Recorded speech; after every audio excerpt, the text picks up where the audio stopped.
All right, let's dive right in. Today, we're tackling a topic that most people just, glance over on a spreadsheet: administrative expenses. But here's the thing: we're not going to treat this as some boring accounting term. We're going to look at it like a top tier strategist would, as a powerful lever that can either hold a company back or rocket it forward. So, let me ask you a question. What's the real hidden engine that keeps every successful business running? I'll give you a hint. It's not the product itself. And it's not just the sales team. It's the core machinery, the scaffolding that holds the whole thing up. It's all those costs that let a company actually exist, pay its people, and follow the rules. That is the engine we are taking apart today. And this quote right here, this is our North Star for this whole explainer. We're flipping the script. We're moving away from a simple cost-cutting mindset and into strategic optimization. It's all about getting way more bang for your operational buck. It's about understanding how these seemingly boring costs are actually at the very heart of a company's power. To get us there, we've broken down our deep dive into 5 parts. First, we'll talk about why these costs even exist. Then, we'll get super precise about what they are. After that, we'll slice them up into their different types, and then, the fun part, we'll see how managers use this knowledge in the real world. And, of course, we'll wrap it all up with the key things you need to remember. Okay, section 1. Let's start with the most foundational idea: administrative expenses.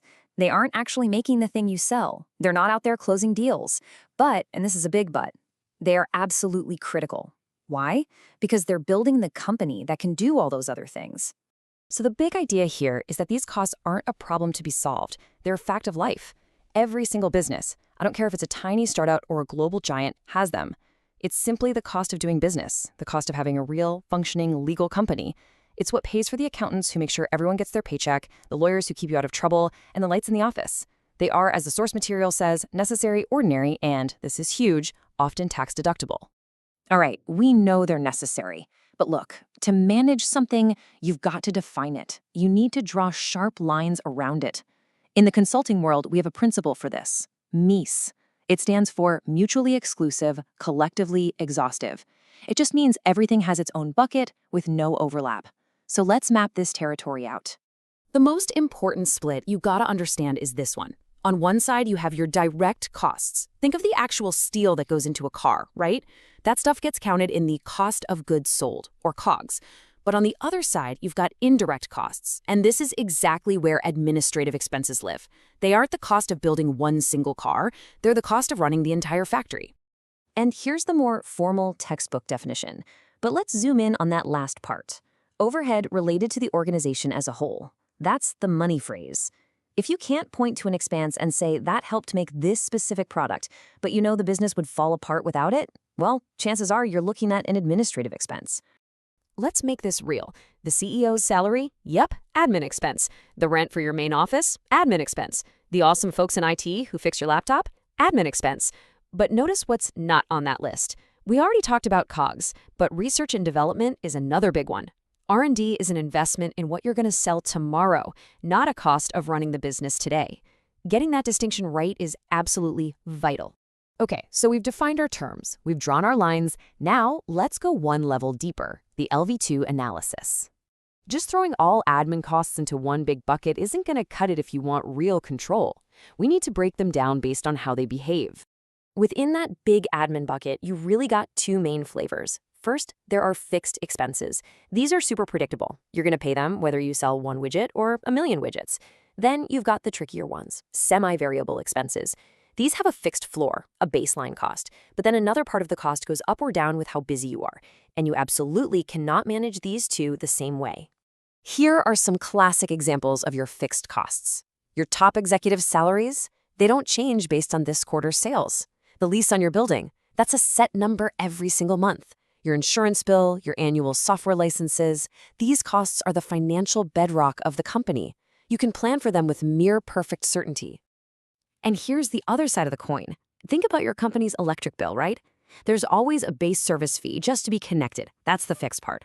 But the more you run the machines, the more you use, the higher the bill goes. And that's the variable part. Same goes for a salesperson's salary. They have a base pay plus commission. Understanding this mix is the secret to really good financial forecasting. Okay, so we've defined, we've classified. But now we get to the most important part: the so what. How does a smart manager actually use all this to make better, faster decisions? This is where we move from the classroom to the real-world playbook. So let's get our hands dirty with a quick and practical case study pulled right from our source material. We're going to take a really common admin expense, the company electric bill, and see how a manager would strategically break it down. So check this out. A smart company doesn't just see a single $4,000 bill and call it a day. No way. They find a logical way to divide it up, in this case by how much space each department uses. So now the head of production knows that their department is on the hook for $1,600 of that bill. This is huge. It lets you figure out if a specific part of your business is actually profitable once it's carrying its fair share of the overhead. Now, beyond just looking at individual departments, managers need a high-level dashboard light, a single metric to track overall efficiency. And the gold standard for that is the sales to administrative expense ratio. It's a beautifully simple but incredibly powerful number that tells you just how lean and mean your operational machine is running. But really, why does this one number matter so much? Why do analysts and executives obsess over it? Because it's a pure measure of your operational leverage. Simple as that. A company with a low ratio is just spending less on overhead for every single dollar of sales it generates. And what does that mean? It means there's more cash left over to pour back into making better products, into marketing, or to just flow straight to the bottom line as profit. It's also exactly why, as our source points out, these admin expenses are often the first thing on the chopping block when times get tough. You can cut them without, immediately stopping the factory from making its product. We have covered a ton of ground, from the big picture ideas all the way down to specific tactics. So let's boil all of this down into one final actionable briefing for you. Here is your 4-step playbook. Number 1, stop thinking of these costs as evil. They are essential. Number 2, get obsessed with defining and isolating them from everything else. Number 3, classify them so you actually understand how they behave. That's how you get control. And finally, number 4, use tools like allocation and key ratios to actively manage and measure just how efficient your operation really is. And that leaves us with one last question to chew on. After everything we've talked about, I want you to look at these costs differently. Don't just see them as a number that drags down your profit. Instead, ask yourself this: are your administrative expenses just a cost center, or are they a strategic investment in building a more efficient, more powerful, and ultimately more profitable company? Thanks for joining me for this explainer.